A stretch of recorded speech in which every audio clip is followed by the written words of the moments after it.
बिस्मिल्लाहिर्रहमानिर्रहीम। अस्सलाम वालेकुम व्यूअर्स, आपको हमारे चैनल ZB केमिस्ट्री पर खुश आमदीद। आज की जो है इस वीडियो के अंदर हम आपको बताएंगे रदरफोर्ड एटॉमिक का मॉडल। इससे पहले हमने डिस्कवरी ऑफ प्रोटॉन, इलेक्ट्रॉन और न्यूट्रॉन के बारे में स्टडी किया था और उसके बारे में वीडियो भी अपलोड की थी। जो आज की हमारी वीडियो है वो रदरफोर्ड एटॉमिक मॉडल के बारे में है कि रदरफोर्ड ने ये एक एक्सपेरिमेंट परफॉर्म किया था। उन्होंने ये एक्सपेरिमेंट किसके ऊपर परफॉर्म किया था? एक गोल्ड फॉइल ली थी उन्होंने, उसके ऊपर एक एक्सपेरिमेंट उन्होंने परफॉर्म किया था। और उसके अलावा सबसे बेसिक चीज़ ये है कि आखिर उन्होंने ये एक्सपेरिमेंट परफॉर्म क्यों किया, आखिर उनको क्या ज़रूरत ऐसी पेश आई थी कि वो एक्सपेरिमेंट परफॉर्म करने पे मजबूर हो गए थे। तो सबसे पहले जो हमारे पास बेसिकली जो चीज़ है वो उन्होंने इस चीज़ पे ये वाला एक्सपेरिमेंट परफॉर्म किया था कि एक ही एटम के अंदर पॉजिटिव चार्ज और जो नेगेटिव चार्जेस हैं वो कैसे एग्जिस्ट करते हैं। यानी कि हमारे पास जो न्यूक्लियस है उधर हमारे पास पॉजिटिव प्रोटॉन्स है तो पॉजिटिव चार्ज है, इधर इलेक्ट्रॉन्स हमारे पास रिमूव कर दें उनके ऊपर क्या है, नेगेटिव चार्ज है। अब वो ये देखना चाहते थे कि एक ही एटम के अंदर पॉजिटिव और नेगेटिव चार्जेस किस तरह एग्जिस्ट कर सकते हैं, क्यों एग्जिस्ट करते हैं, किस तरह से एग्जिस्ट करते हैं। तो उन्होंने इसको देखने के लिए उन्होंने ये एक्सपेरिमेंट परफॉर्म किया था जिसको हम रदरफोर्ड का एटॉमिक मॉडल भी कहते हैं। इन्होंने क्या किया, गोल्ड फॉइल यूज़ की थी और जो उसकी मोटाई थी वो थी 0.00004 सेंटीमीटर, यानी कि वो इतनी थिकनेस जो थी उसकी 0.004 थिकनेस थी। अब सवाल ये पैदा होता है कि आखिर उन्होंने इतनी बारीक जो गोल्ड की फॉइल थी उन्होंने क्यों यूज़ किया इसको। उन्होंने वो इसलिए इसको यूज़ किया ताकि जो हम यहाँ पे बम्बार्डमेंट करेंगे अल्फ़ा पार्टिकल्स की वो उसमें से ईज़िली पेनिट्रेट हो सकें, आसानी के साथ उसमें से गुजर सकें। तो इस मकसद के तहत उन्होंने क्या किया, उन्होंने इतनी इसकी जो है थिकनेस रखी थी। अब हम बात करते हैं आगे, क्योंकि ये हमारे पास जो उन्होंने ये डायग्राम, इस डायग्राम का अंदर आपको नज़र आएगा आखिर इन्होंने जो अल्फ़ा पार्टिकल्स, ये हमारे पास क्या है यहाँ पे अल्फ़ा पार्टिकल्स, उन्होंने क्या किया, अल्फ़ा पार्टिकल्स की बम्बार्डमेंट की थी जो ये गोल्ड फॉइल है इसके ऊपर। ठीक है, अब हमारे पास सवाल ये पता है कि अल्फ़ा पार्टिकल्स हमारे पास क्या है। हमारे पास जो अल्फ़ा पार्टिकल्स हैं अगर हम उसकी बात करें तो हमारे पास रेडियो एक्टिव एलिमेंट्स की बात आ जाती है कि हमारे पास जो रेडियो एक्टिव एलिमेंट्स हैं वो कौन कौन से हैं जो आलमोस्ट अनस्टेबल फॉर्म में पाए जाते हैं। अगर हम पेरियोडिक की बात करें तो हमारे पास आलमोस्ट जिनका एटॉमिक नंबर 83 से अबव है, जिनका एटॉमिक नंबर 83 से अबव है उनको हम क्या कहते हैं, रेडियो एक्टिव एलिमेंट्स कहते हैं। ये क्या होते हैं कि अनस्टेबल मॉलिक्यूल, अनस्टेबल एलिमेंट्स होते हैं। तो इसने रदरफोर्ड ने जो दो रेडियो एक्टिव एलिमेंट्स यूज़ किए थे वो हमारे पास थे, एक था पोलोनियम और एक था रेडियम। ये क्या थे, दो रेडियो एक्टिव एलिमेंट्स यूज़ किए थे। रेडियो एक्टिव एलिमेंट्स क्या करते हैं, वो हर वक्त जो है एनर्जी रिलीज़ करते रहते हैं और क्या हो जाते हैं, आफ्टर सेवरल टाइम वो डिकम्पोज हो जाते हैं और न्यू कंपाउंड्स क्या हो जाते हैं उसकी जगह फॉर्म्ड हो जाते हैं।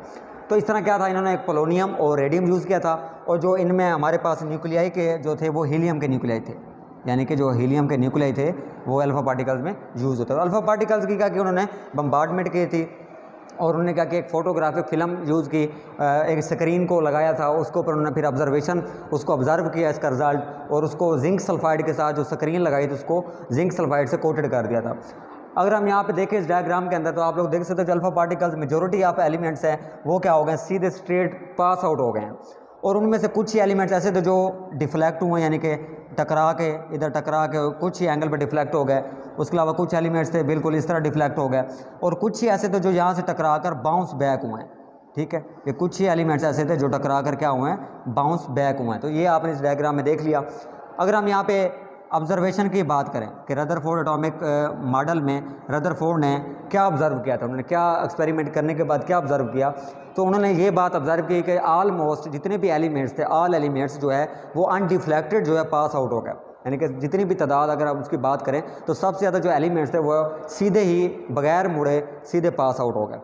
और आलमोस्ट 20,000 जो पार्टिकल्स थे, इनमें से 20,000 पार्टिकल्स में से कुछ ही ऐसे पार्टिकल्स थे जो, तो आलमोस्ट जो 20,000 पार्टिकल्स थे, इन्होंने 20,000 पार्टिकल्स का जो है बम्बार्डमेंट की थी। तो इन 20,000 पार्टिकल्स में से कुछ ही फ्यू एलिमेंट्स ऐसे थे जो क्या हुए, एंगल से थोड़े से एंगल से क्या हो गए, डिफ्लेक्ट हो गए, मुड़ गए टकरा कर। और उनमें से बहुत ही रेयर या बहुत ही कम ऐसे थे जो टकराने के बाद बाउंस बैक हो गए, यानी कि पीछे मुड़ गए। तो ये क्या थी, उनकी ऑब्जर्वेशन थी रदरफोर्ड एटॉमिक मॉडल की।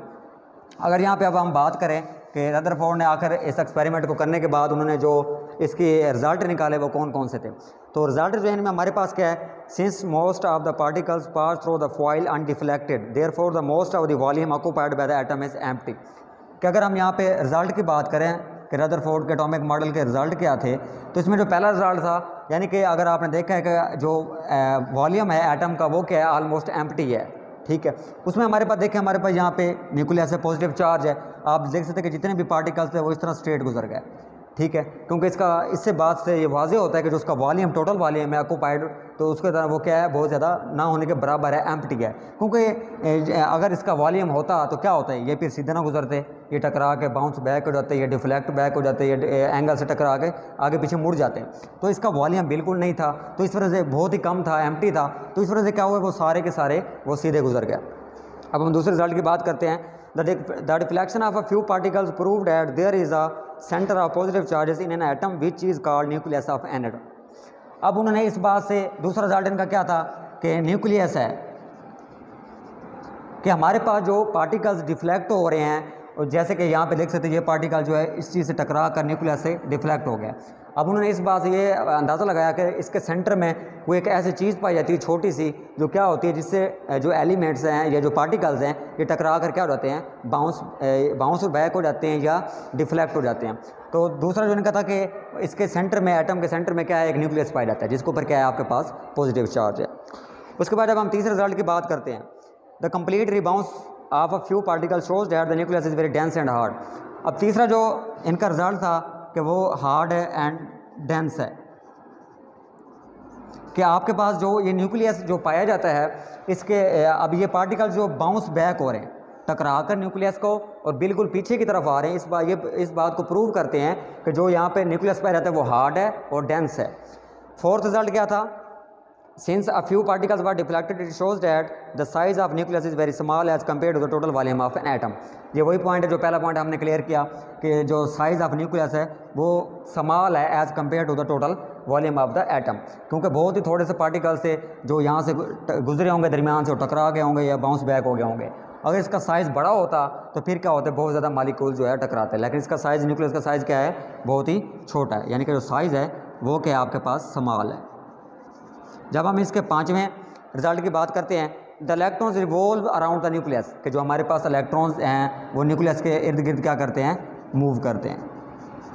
उसके बाद हम नेक्स्ट रिजल्ट की बात करते हैं 6 के an atom as a whole is neutral therefore the number of electron in an atom is equal to the number of the protons. अगर हम यहाँ पे बात करें कि जो एटम है हमारे पास वो होल क्या है, न्यूट्रल है। अब हमारे पास न्यूट्रल कैसे है कि आप लोग अगर यहाँ पे हम बात करें कार्बन के एटॉमिक नंबर की, कि हमारे पास कार्बन 6 है। अब इसमें जो नंबर ऑफ प्रोटॉन्स हैं, ठीक है, नंबर ऑफ जो प्रोटॉन्स है वो भी 6 हैं, जो नंबर ऑफ हमारे पास इलेक्ट्रॉन्स हैं वो भी क्या आपके पास 6 हैं। तो इस तरह ये पॉजिटिव और जो नेगेटिव होगा ये एक दूसरे का कैंसिल क्या कर देंगे, जो इफेक्ट है वो एक दूसरे का कैंसिल कर देंगे, जो इफेक्ट होगा उसको कैंसिल कर देंगे। तो इस तरह वो होल एटम क्या हो जाएगा, आपके पास न्यूट्रल हो जाएगा। इस तरह हम ऑक्सीजन की बात करें, एटॉमिक नंबर 8 है, तो इस तरह ऑक्सीजन के प्रोटॉन भी 8 हैं और जो नंबर ऑफ इलेक्ट्रॉन्स है वो भी 8 हैं। ये पॉजिटिव हो जाएंगे, वो नेगेटिव हो जाएंगे, तो जो उनका इफेक्ट होगा वो कैंसिल हो जाएगा और जो एटम होगा वो होल क्या होगा, न्यूट्रल होगा। नेक्स्ट की तरफ चलते हैं, except electrons all other fundamental particle that in within the nucleus is known as a nucleolus.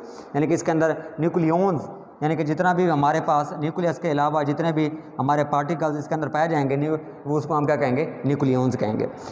अब इस जो ये एक्सपेरिमेंट परफॉर्म किया इसमें भी कुछ क्या थे, कुछ इश्यूज़ थे, कुछ डिफेक्ट्स थे कि ये फुली जो एक्सप्लेन नहीं करता था।